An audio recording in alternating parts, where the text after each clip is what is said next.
wabarakatuh. Selamat siang teman-teman para peserta diklat berjenjang tingkat lanjut. Apa kabarnya hari ini? Luar biasa. Tentu masih semangat ya. Teman-teman, kali ini saya mendapat tugas untuk memberikan materi tentang pengembangan 6 aspek perkembangan anak usia dini. Sebelumnya, kenalan dulu yuk. Nama saya Ratna Suryani. Saya domisili di Kota Semarang. Kelahiran dari Kudus, dan alhamdulillah saat ini saya mendapatkan tugas dari dinas untuk menyampaikan materi tentang 6 aspek perkembangan. Nah, teman-teman, sebelum mulai kita ice breaking dulu yuk. Nah, teman-teman, jarinya ada 10, silakan diangkat semua. Kemudian kita akan bernyanyi sambil menirukan jumlah jari yang saya keluarkan. Siap ya teman-teman ya? Baik, kita mulai. 1, 2, 3, 4, 5, 4, 3, 2, 1, 2, 3, 4, 5, 4, 3, 2, 1. Nah, nanti teman-teman bisa berlatih lagi di rumah dengan jumlah angka dan dengan gerakan yang berbeda. Seperti itu. Bisa satunya bisa seperti ini, bisa diganti kelingking. Seperti itu ya teman-teman ya. Baik, tetap semangat teman-teman. Selanjutnya, sebelum materi saya sampaikan, saya akan memberikan tujuan pelatihan pada hari ini. Yang pertama, peserta memahami pengembangan 6 aspek perkembangan anak usia dini. Yang kedua, peserta dapat memahami tentang tujuan umum dan tujuan khusus pengembangan aspek perkembangan anak usia dini. Yang ketiga, peserta dapat memahami 6 aspek perkembangan anak. Yang keempat, peserta dapat memahami prinsip pengembangan aspek perkembangan anak. Nah, teman-teman, sekarang siapa yang tahu mengapa pendidik PAUD perlu memahami pengembangan 6 aspek perkembangan anak usia dini? Ada yang tahu? Ayo, siapa yang tahu? Baik, mengapa kita harus tahu? Karena di dalam salah satu kompetensi pendidik anak usia dini ada 4 diantaranya itu adalah pedagogik, di mana di pedagogik merancang kegiatan pengembangan anak usia dini berdasarkan kurikulum. Subtema kompetensinya apa? Nah, di sana salah satunya adalah memilih sarana kegiatan dan sumber belajar pengembangan anak usia dini. Kemudian membuat media kegiatan pengembangan anak usia dini. Selain itu, mengembangkan potensi dan kreativitas anak usia dini melalui kegiatan bermain sambil belajar. Kemudian kompetensi yang juga tidak kalah pentingnya adalah kompetensi profesional. Kompetensi profesional adalah merancang berbagai kegiatan pengembangan secara kreatif sesuai dengan tahapan perkembangan anak usia dini. Subkompetensinya adalah merumuskan tujuan setiap kegiatan pengembangan, kemudian menganalisis perkembangan anak usia dini dalam setiap bidang pengembangan, kemudian memilih materi berbagai kegiatan pengembangan sesuai dengan tingkat perkembangan anak usia dini, kemudian mengorganisasikan kegiatan pengembangan secara kreatif sesuai dengan tingkat perkembangan anak usia dini. Sebagai guru PAUD, kita harus bisa merancang aktivitas pengembangan. Mengapa harus dilakukan seperti itu? Dan bagaimana rancangan pengembangan aktivitas itu dibuat? Nah, pengembangannya kita harus mengacu pada kurikulum. Selain itu, sesuai dengan kebutuhan, karakteristik, dan tahapan perkembangan anak. Kemudian, melalui kegiatan bermain sambil belajar, sehingga anak merasa dia adalah bagian dari teman-teman yang lain juga. Kemudian kesempatan mereka untuk bermain dengan teman-teman yang lain juga bisa dikembangkan dalam setiap pembelajaran untuk anak. Kemudian selain itu juga dilakukan secara kreatif.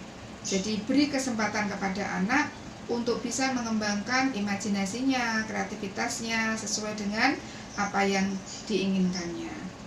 Nah, kemudian selain itu gunakan sarana sebagai tempat belajar, sebagai sumber belajar, dan sebagai media belajar yang tentunya aman dan ramah untuk anak.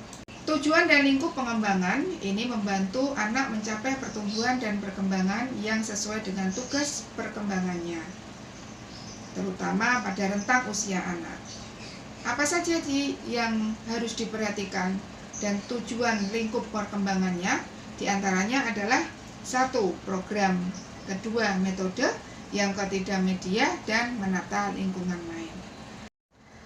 Prinsip-prinsip pengembangan aspek perkembangan anak, di antaranya kita harus menggunakan pendekatan tematik, kemudian bersifat terintegrasi melalui bermain, berkesinambungan, dan bermakna serta menyenangkan. Prinsip-prinsip pengembangan aspek perkembangan ini mutlak dilakukan supaya anak merasa dirinya dilindungi, dirinya diberi kebebasan, dan dirinya senang, bangga, bahagia, ceria, sehingga tidak ada lagi anak-anak yang merasa dirinya tidak mendapatkan hak sebagai anak usia dini yang siap untuk bermain dan belajar bersama teman-temannya. Apa saja sih program aktivitas pengembangan?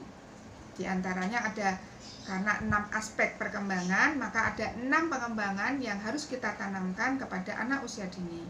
Yang pertama yaitu pengembangan nilai agama moral.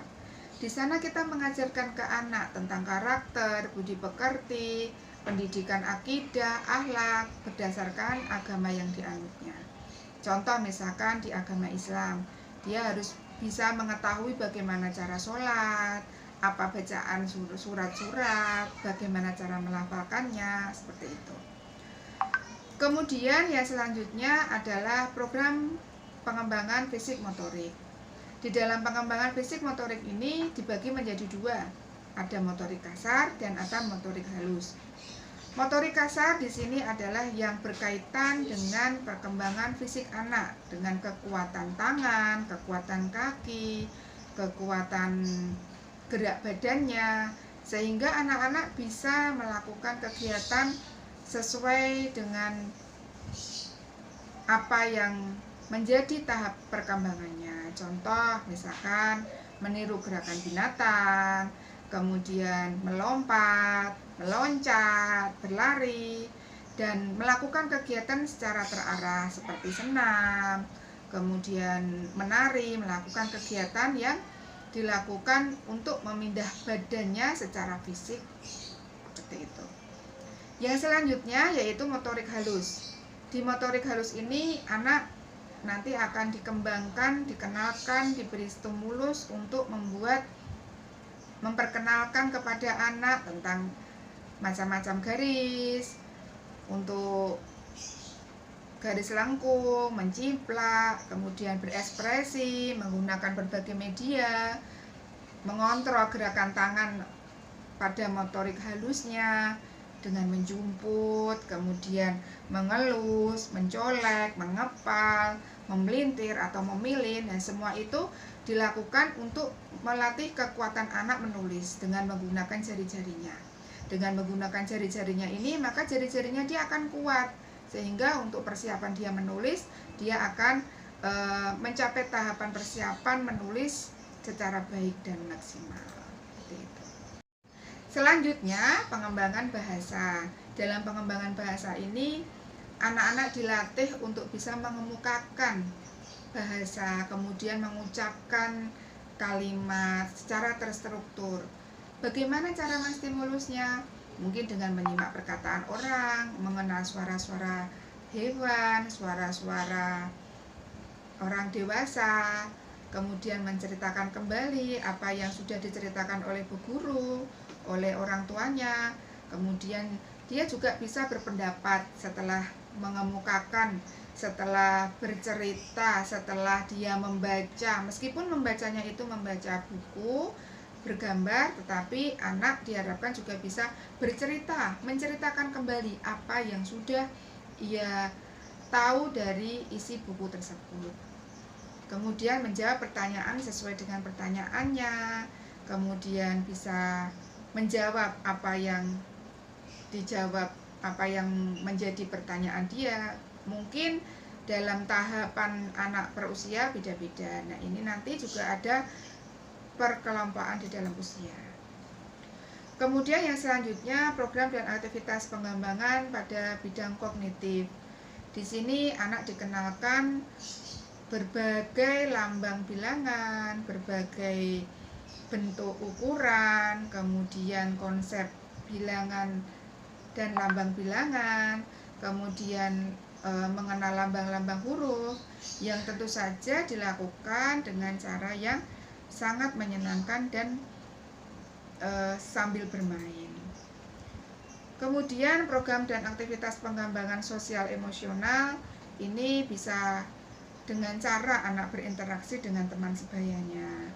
Dengan salah satunya yaitu dengan memasukkan anak di PAUD. Jadi mereka di sana belajar berkomunikasi, belajar berinteraksi dengan teman-temannya, dengan kakaknya, dengan adiknya, dengan bu gurunya. Sehingga akan terbangun sosial emosional anak menjadi anak yang percaya diri, yang disiplin, kemudian mau berbagi, menolong, membantu temannya. Selain itu, dia juga bisa menjadi bangga terhadap hasil karyanya sendiri dengan melalui karya anak yang diberikan, kemudian anak menceritakan kembali dan dia pede dengan hasil karyanya itu. Baik, kemudian selanjutnya adalah program aktivitas pengembangan yang seni. Dalam pengembangan seni ini, anak diharapkan untuk bisa memainkan, bisa memperagakan, bisa melakukan kegiatan menggambar, kemudian mewarnai mungkin, atau dengan gerak dan lagu, atau dengan membuat karya yang 3 dimensi sesuai dengan imajinasinya anak. Kemudian bisa membentuk, bisa membuat objek dengan plastisin atau tanah liat, dan bisa mengkombinasikan berbagai warna dan gambar yang mereka sukai. Nah, teman-teman, bagaimana? Apakah teman-teman sudah paham? Alhamdulillah jika sudah paham. Teman-teman, jadilah padi yang semakin berisi semakin merunduk. Terima kasih sudah bersama saya. Apabila teman-teman ada yang mau ditanyakan, boleh kita lakukan kelanjutan untuk diskusinya melalui WA. Dari saya teman-teman cukup sekian. Mohon maaf apabila ada kesalahan. Terima kasih atas perhatiannya. Wassalamualaikum warahmatullahi wabarakatuh. Tetap semangat teman-teman.